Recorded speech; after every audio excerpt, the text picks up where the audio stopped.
وَإِذْ يُرِيكُمُوهُمْ إِذِ الْتَقَيْتُمْ فِي أَعْيُنِكُمْ قَلِيلًا وَيُقَلِّلُكُمْ فِي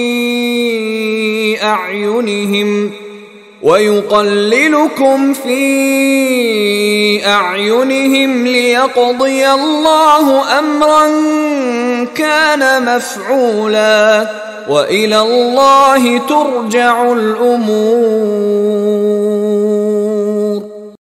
وَإِذْ يُرِيكُمُوهُمْ إِذَا الْتَقَيْتُمْ فِي أَعْيُنِكُمْ قَلِيلًا وَيُقَلِّلُكُمْ فِي أَعْيُنِهِمْ۔ مزید برآں اللہ نے یہ کیا کہ جب دونوں لشکر ٹکرائے ہیں تو ایسی کیفیت پیدا کر دی کہ مسلمانوں کو بھی وہ تھوڑے لگ رہے تھے کہ کوئی زیادہ لوگ نہیں ہیں، اور انہیں بھی مسلمان تھوڑے نظر آ رہے تھے۔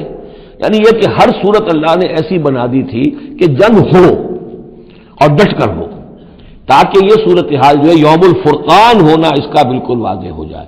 اگر کسی وجہ سے وہ کنی کترا جاتا معاملہ اور جنگ نہ ہوتی، مقابلہ نہ ہوتا، تو جس طریقے سے کہ اللہ اس کو فیصلہ کن دن بنا دینا چاہتا تھا، یوم الفرقان فیصلے کا دن، وہ صورتحال پیدا نہ ہوتی۔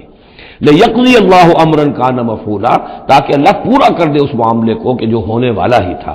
وَإِلَى اللَّهِ تُرْجَعُ الْأُمُورُ، اور تمام معاملات بالآخر تو اللہ ہی کی طرف لوٹا دیے جائیں گے۔